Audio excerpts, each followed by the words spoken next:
Hello everybody, this is my Life and Times of Mr. Perfect DVD review, but before I do, I'll send my condolences out to the family of Killer Kowalski. I'll post this as a video response to the Dirty White Boy. There's nothing much I could say, as I think he did it, said anything I would say pretty well. Killer Kowalski was actually a wrestler that wrestled here in Australia when my father was younger, and had seen him on TV. And a friend of my dad had seen him actually in person. He was behind him in a plane and commented on how, geez, my hair looks ridiculous, how enormous the guy was. And yeah, there's just a whole bunch of stories my dad has from when he can remember seeing him on TV. Anyway, onto the life and times of Mr. Perfect. The first thing I'll say about this DVD is, with a whole bunch of WWE DVDs that I've been reviewing, I've been pointing out all these typos, and this is the first one, first one I've reviewed in a while that hasn't actually had a typo on it, or at least one that I've found yet. That could change. I'll get straight into it.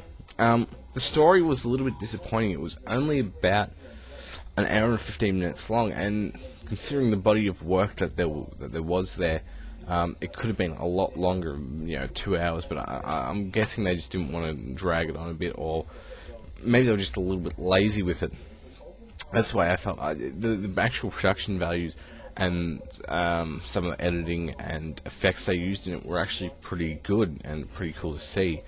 Ones that you wouldn't see in usual WWE DVDs, but just minor things. But it was still pretty cool. I'm into all that kind of thing. And yeah, it was only about, as I said, an hour and 15 minutes long, and they sort of just skimmed over a lot of stuff. And with the usual WWE DVDs, they skim over anything that isn't WWE. Well, actually, they usually skim over things like WCW or other promotions, but with this, I actually gave the AWA, which is where he won a world title, a fair shake of the stick. They spoke about it quite a bit, and if you're interested in hearing about more of that stuff, pick up this DVD, which is a spectacular legacy of the AWA, which is also a very good DVD. And I think if you can get it, you can watch that before you watch this, and it may help you sort of understand the AWA a little bit more and the position they were in when he came in, and really help them out. They mention it in the spectacular legacy of the AWA. He really was behind the revitalization of the company, and then as he went away, things sort of went downhill for them again. Onto some of the special features of the DVD. I've just got to open it up and have a look in there. You have quite a lot of vignettes and actually stories, like Kurt loved karaoke, lifestyles of Mr. Perfect. But yeah, you got a lot of his original perfect little clips there. You also have the Rap is Crap music video. I also picked this up today, so I've been watching it most of the day. And now let's go on to the matches. We had Kurt Hennig versus Eagle, but I'm not going to give out star ratings because it's a little bit too hard. They usually do this with their releases. They release a short match from the beginning of a wrestler's career. They did it with Shawn Michaels, and they just want to show, obviously, a progression in the person's career. And Eddie Gilbert was a pretty underrated wrestler of the time, and who's also passed away. But it's a pretty good match, considering all things considered. Of course, it could be one to skip if you aren't really that interested. I'm disappointed they actually chose a WWE match as opposed to an AWA match, because that is really where he started his career. Then we have that from the AWA, Kurt Hennig and Scott Hall versus Steve Riggle and Jimmy Garvin. You got some great workers there, and that was just a really good tag match. And I think one of it was also one of the reasons to put it there, even though it is a good match. It's really put there to sort of I don't know, give you a bit of background as what he was doing before WWE, I guess. Then we have the 60-minute time limit match with Nick Bockwinkel. I was disappointed this wasn't on the AWA DVD, but they had the other one where he actually won, one of the matches where he won the title on the AWA DVD. But this is a real classic match, and watching it, you really see, or comparing it to the earlier matches, such as the Madison Square Garden one, you really see how in 4 years, was it 4? Yeah, 4 years, how far he came in terms of being a worker. Then you have WrestleFest from 1988, Kurt Hennig versus Terry Taylor. Good match. Commentary by Michael Cole and Mick Foley.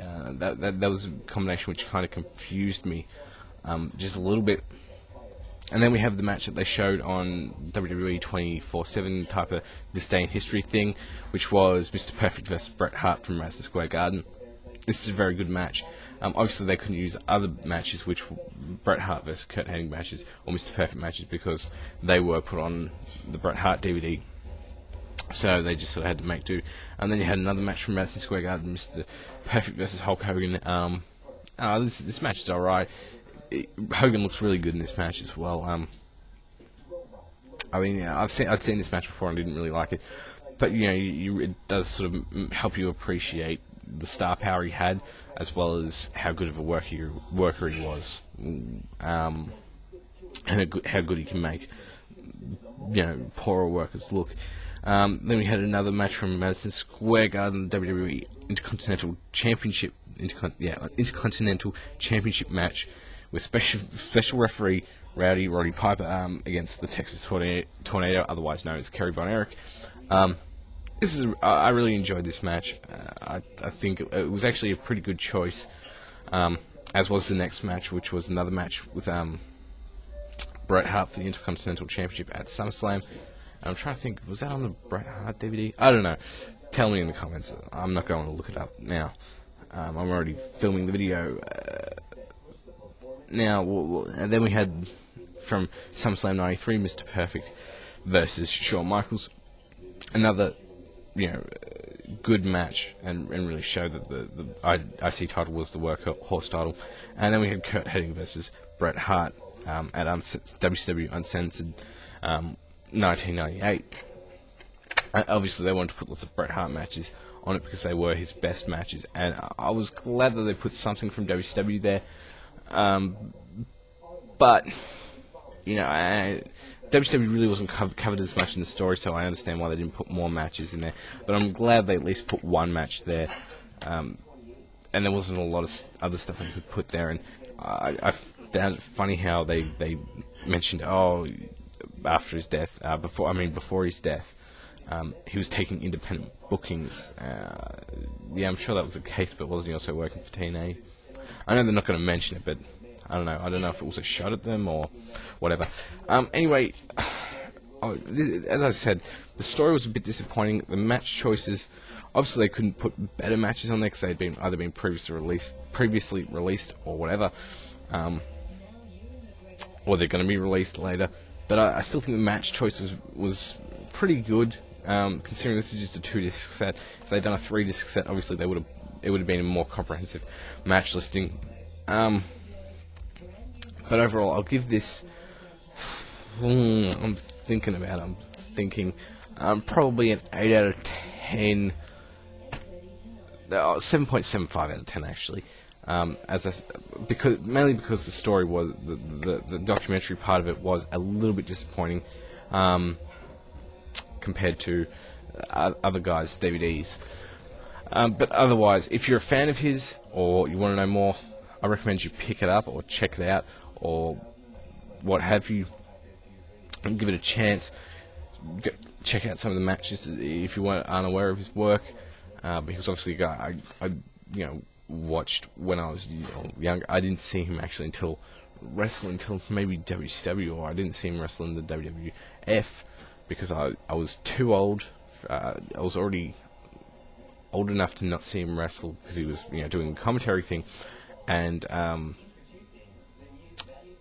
but too young to see him come not too young. Yeah, obviously I was too old to see him make that, or still wrestling. So I mean, I was too young yet to see him actually doing the wrestling.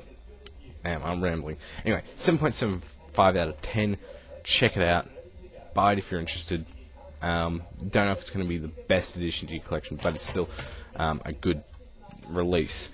Thanks for watching. Please subscribe.